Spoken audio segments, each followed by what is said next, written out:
Diabetic తో బాధపడుతున్నారా? Be better ayurvedic expert తో ఫ్రీ కన్సల్టేషన్ తీసుకుని తగ్గించుకోండి. సుమన్ టీవీ ప్రేక్షకులకి నమస్కారం. ఈ రోజుల్లో బీపీ షుగరు లేని వాళ్ళంటూ ఉండట్లేదు. షుగరు ఒక రోగం కింద డాక్టర్లందరూ నిర్ధారించి దాన్ని ఆసరా చేసుకొని మీకు సైడ్ ఎఫెక్ట్స్ ఇవి వస్తున్నాయి అవి వస్తున్నాయని చెప్పేసి రకరకాల మందులు ఇవ్వటము, షుగర్ తగ్గలేదని చెప్పేసి ఇంకా మందులు పెంచటము, ఇలా చాలా చోట్ల వింటున్నాం. కాకపోతే ఎలోపతి వైద్య విధానంలో వాళ్ళు అనుసరించిన విధానాల ప్రకారం వాళ్ళు చెప్పడం అంతవరకు సబబుగానే ఉంటుంది. కానీ మనం కూడా కొంత ఈ షుగర్ అనేది అసలు రోగమే కాదు, ఇదొక డిజార్డర్ జస్ట్ మన బాడీలో, దీన్ని మనం సహజంగా నివారించుకోవచ్చు. ఈ షుగర్ వచ్చేసింది అనగానే బ్లడ్ టెస్ట్లకు పరిగెత్తేసి ఆ బ్లడ్ టెస్ట్ చేసేవాడు సరిగ్గా చేయక ఎక్కువ పాయింట్స్ చెప్పేసి ఈ డాక్టర్స్ కూడా అయ్యోయ్యో ఇంత వచ్చేసిందా మీరు, ఇంకేంటండి మీరు చాలా జాగ్రత్తగా ఉండాలని చెప్పేసి అవి మానేయండి ఇవి మానేయండి ఇవి తినకండి అవి తినకండి అని చెప్పడం, వాకింగ్ ఎక్సర్సైజ్ చెప్తూ ఉంటారు. ఇవన్నీ కరెక్టే. కానీ షుగరు రాగానే ముందు దాన్ని పెంచుకునేది నాకు తెలిసినంతలో పేషెంట్సే. నాకు షుగర్ వచ్చింది అని ఒక భయంతో ఇంకా నేనేం తినకూడదేమో, నాకు అవి రిస్ట్రిక్షను. ముఖ్యంగా సౌత్ ఇండియన్స్ వైట్ రైస్ చాలా ఇష్టపడతారు. ఆ తెల్లటి అన్నంలో ఏది వేసుకొని తిన్నా వాళ్ళకి ఇంకా అమృతం పెట్టినా వాళ్ళకి సమానం కాదు. అందుకని నేను అన్నం తినలేకపోతానేమో, పండగ పబ్బాలు వస్తే కూడా ఒక స్వీట్కి నేను కరువాచిపోవాల్సి వస్తుందేమో. ఇంకా పెద్ద వాళ్ళు అయితే పాపం అంటే కాస్త వృద్ధాప్యంలో ఉన్నవాళ్ళు దాచుకొని తింటారు. ఎందుకంటే కోడలో కూతురు కేకలేస్తారు, నీకు షుగర్ పెట్టుకొని ఇవన్నీ తింటావా అని. ఒక బిస్కెట్ తినాలంటే భయం, ఒక పండు తినాలంటే భయం, అరటిపండు తినకూడదు, మళ్ళీ ఒక స్వీట్ సరే. వీళ్ళు ఏం చేస్తారంటే ఆ షుగర్ ఉన్న వాళ్ళకి స్వీట్ తినాలనే కోరిక ఎక్కువైపోతూ ఉంటుంది. ఏదో జాతకరీత్యా చెప్తే గురుగ్రహం సరిగ్గా లేకపోతే గురుగ్రహానికి తీపిస్తంట. మనం జాతకాల జోలికి వెళ్ళొద్దు కానివ్వండి, గురుగ్రహానికి అనుగ్రహం లేకపోతే కూడా షుగర్ వస్తుందని కొంతమంది చెప్తూ ఉంటారు. ఇవన్నీ ఒక పక్కన పెడితే అసలు షుగర్ వ్యాధిని మనం ఎలా నివారించుకోవచ్చు అంటే కొన్ని చిట్కాలు చేసి చూడండి మీరు కూడా. ఇదేంటంటే మెంతుల్ని తీసుకొచ్చి శుభ్రంగా ఆ పచ్చి మెంతులు తినాలా, ఆ పచ్చి మెంతులు నానబెట్టుకొని మింగాలా, ఇవన్నీ కూడా చాలామందికి సమస్యలు. అవసరం లేదు. ఆ మెంతుల్ని చక్కగా దోరగా వేయించి దాంట్లో చిటికెడు ఉప్పు కారం వేసి రోజు ఏదో కారపొడో నిమ్మకాయో మొదటి ముద్దలో వేసుకొని తిన్నట్టుగా ఒక మెంతి పొడిని కాస్త వేసుకొని తినండి. చక్కగా కొమ్మగా బాగుంటుంది, అదేమీ సాయించినట్టుగా ఉండదు. లేదు మీరు ఆపాటి చేదును కూడా భరించలేకపోతున్నారు, ఆ మెంతి పొడిని కొంచెం వేయించిన తర్వాత పెరుగులో కలుపుకొని తినేయండి. లేకపోతే ఉట్టి మెంతులు పెరుగులో వేసుకొని రోజు తింటాం అలవాటు చేసుకోండి. నేను చెప్పేది ఏంటంటే షుగర్ అమాంతం లెవెల్స్ కిందకి దిగిపోయి మనకేదో 110 150 వచ్చేస్తున్నా అనుకోవద్దు. షుగరు ఉంటుంది, అది 150 ఉందో 140 ఉందో 200 ఉందో ఉంటుంది, ఫాస్టింగ్ కానీ ఆఫ్టర్ లంచ్ కానీ. ఎలా ఉన్నప్పటికీ ఆ ఫిగర్స్ చూసుకొని భయపడకండి, ఏమీ భయపడక్కర్లా. షుగరు తగ్గాలి అంటే ఏం చెయ్యాలి, పెరగకుండా ఉండాలంటే ఏం చెయ్యాలి? మనం అన్నీ తినచ్చు మామూలుగా. కొంతమంది డైటీషియన్స్ నేను అడిగి చూసా, ఆ డైటీషియన్స్ చాలా సులభ మార్గాలు చెప్పారు నాకు. ఏమీ అవసరం లేదమ్మా, ఈ తెల్లటి అన్నం తినాలనేటువంటి ఒక యావ ఉన్న వాళ్ళందరూ కూడా ఆ బియ్యంలో ఉండే కార్బోహైడ్రేట్సే కదా ఎక్కువ హాని చేసేది. అవన్నీ కూడా తగ్గించాలి అంటే అసలు పూర్వకాలం వాళ్ళు షుగర్ ఉందా లేదా అనేది ఏమీ ఆలోచించుకునేవారు కాదు. వాళ్ళు వండే పదార్థాలు వండే విధానాలు మనం నేర్చుకుంటే చాలు, మనకి ఏ జబ్బులు రావు. నేను కూడా చాలా కాలం నా చిన్నతనంలో చూసేదాన్ని, అన్నం వండాలంటే ముందుగా బియ్యంలో నీళ్లు పోసాలు పడేసి ఉంచేవారు. ఎందుకంటే కుక్కర్లు ఆ రోజుల్లో ఎక్కువ వాడేవారు కాదు కనుక గిన్నెల్లో ఉండేవాళ్ళే. బియ్యం కొలుచుకొని ఒక గిన్నెలో నీళ్లు పోసి పడేసి ఉంచి అన్ని పనులు అయ్యాక చివర్లో ఎసట్లో బియ్యం పోసావా అంటుండేవారు. ఎసట్లో అంటే ఎసరు అంటే గిన్నెలో నీళ్లు బాగా మరిగించి దాంట్లో ఈ కడిగి బాగా నాని ఉన్న బియ్యం ఉంటాయో దీంట్లో గంజి అంతా వెళ్ళిపోతుంది. అంటే తెల్లటి నీళ్ళ ద్వారా కొంతవరకు బియ్యానికి అంటుకున్నటువంటివన్నీ కూడా వెళ్ళిపోతాయి. వెళ్ళిపోయిన తర్వాత ఆ బియ్యాన్ని తీసుకొచ్చి వేడివేడి నీళ్ళల్లో పోసి మళ్ళీ ఏం చేసేవారు, దాన్ని కూడా ఉడకనిచ్చేవారు కాదు, 3 సార్లు గంజి వంచేసేవారు. గంజి వార్చేసరికి ఏమవుతుంది, దాంట్లో ఉన్నటువంటి అంటే షుగర్కి హాని చేసే పదార్థం ఏదైతే ఆ తెల్ల బియ్యంలో ఉందో, కార్బోహైడ్రేట్స్ అనండి, ఇతరమైనవనండి, అన్నీ కూడా వండేటప్పుడే వెళ్ళిపోతాయి.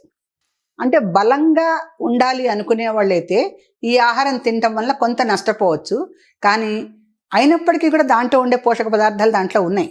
ఎందుకంటే మిగతావన్నీ మనం వేసుకొని తింటాంగా. ఆ తెల్లటి బియ్యంలో, ఆ తెల్లటి అన్నంలో ఒక కూర వేసుకుంటాం, ఒక పప్పు వేసుకుంటాం, ఏదో సాంబార్ వేసుకుంటాం. ఇవన్నీ వేసుకున్నప్పుడు ఆ బియ్యంలో కొంతవరకు తగ్గిపోయినటువంటి కార్బోహైడ్రేట్స్ రేటుని ఇవన్నీ కాంపెన్సేట్ చేస్తూ ఉంటాయి. మనకేమీ నష్టం జరగదు. అందుకని పూర్వకాలం వాళ్ళు వండే పద్ధతిలోనే ఇప్పుడు కుక్కర్లలో పడేసి కూతలు పెట్టించేయకుండా కొంచెం ఓపిక పట్టి బియ్యాన్ని శుభ్రంగా నానపోసుకోండి. అవి నానబోసుకుని ఒక 2 గంటలు అయిన తర్వాత అన్నం తినేయటానికి ఒక అరగంట ముందర గిన్నెలో బియ్యం పోసి దాన్నే 4-5 సార్లు ఆ గంజి వార్చేసి, మనకు తెలుస్తూ ఉంటుంది 2 సార్లు ఆ గంజి వార్చేసరికి 3వసారికి ఉట్టి నీళ్ళే వస్తాయి, చిక్కగా తెల్లటి ద్రవ పదార్థం రాదు బియ్యంలోంచి. సో ఆ బియ్యం చాలా మటుకు ఉడికిపోయి ఉంటాయిగా. 3వసారి మనం గంజి ఉంచేసరికి ఊరికే తెల్లటి నీళ్లు, ఊరికే సన్నటి, అంటే మామూలుగా మంచినీళ్ళు పడితే గ్లాసులో ఎలా ఉంటాయో అటువంటి నీళ్ళే వచ్చేస్తే దాంట్లో ఇంకా గంజి అనే పదార్థం బియ్యంలో లేదని మనకు తెలిసిపోతుంది. అప్పుడు ఇంకా నీళ్లు పోయకుండా స్టవ్ మీద పెట్టి మూత పడేయండి. శుభ్రంగా పువ్వల్లే అన్నం ఉడుకుతుంది.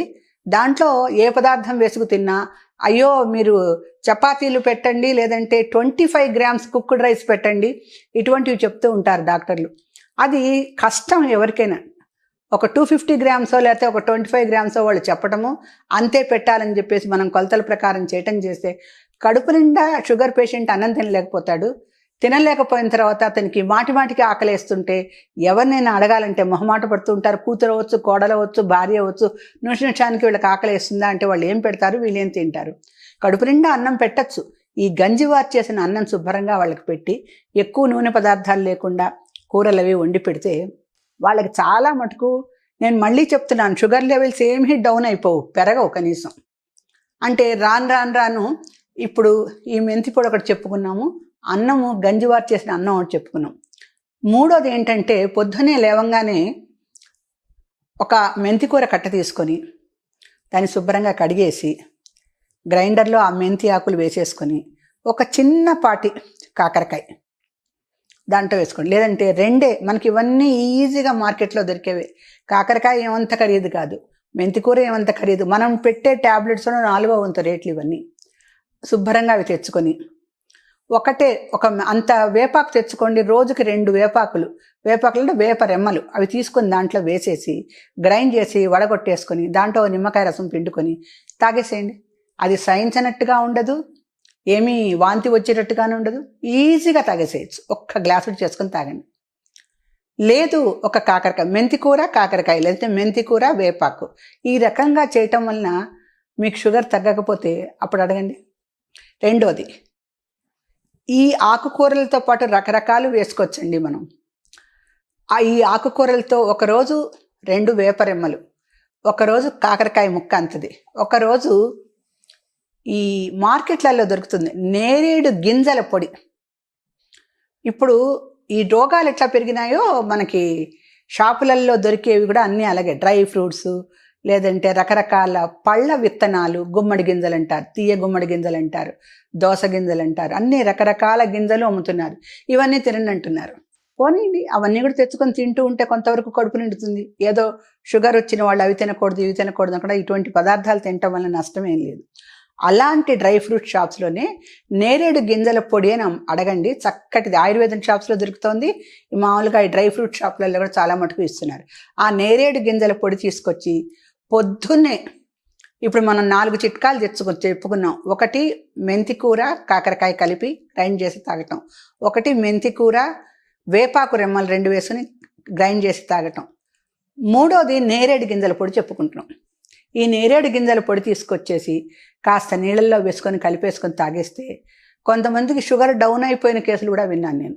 అమ్మో పొద్దునే నేరేడు గింజల పొడి ఇవ్వకండి, మరీ తగ్గిపోతుంది షుగరు అని చేసి చెప్పిన వాళ్ళు కూడా ఉన్నారు.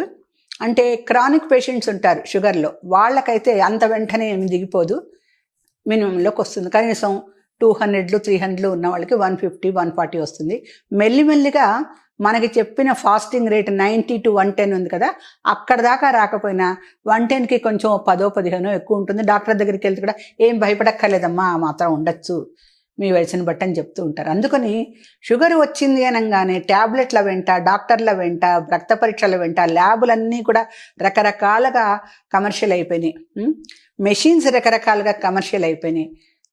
ఇవన్నీ కూడా ఏంటంటే చాలా అంటే మనం వైద్య విద్యా విధానాన్ని విమర్శించినందువలన మనకి ఏమీ మేలు జరగదు. మనకి మనం ఆత్మపరిశీలన చేసుకొని ఈ డాక్టర్ ఈ మందు చెప్పారు, ఒకసారి గూగుల్ ఇప్పుడు అందరికీ అందుబాటులో ఉంటుందిగా, దాంట్లో సెర్చ్ చేసుకోవడం, సైడ్ ఎఫెక్ట్స్ చూసుకోవడం.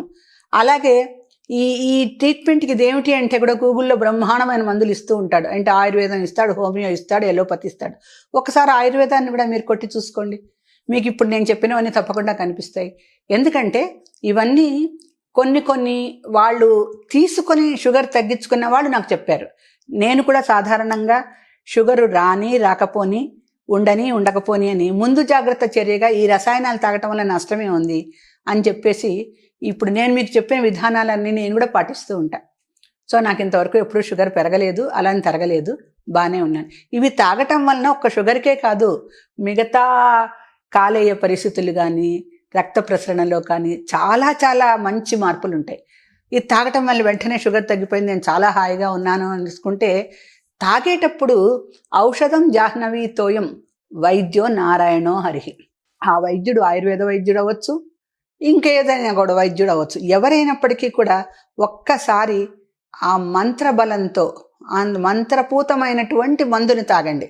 ఒక్కసారి ఆ మంత్రం చెప్పి తాగండి, మీకు తప్పనిసరిగా ఆ వైద్య విధానంలో ఉన్నటువంటి సూత్రము కొంచెం పెరిగి కనిపిస్తుంది. అంటే దాని రిజల్ట్ ఎట్లా వస్తుందంటే మనం అనుకున్న దానికన్నా ఒక పాయింట్ ఎక్కువే వస్తుంది.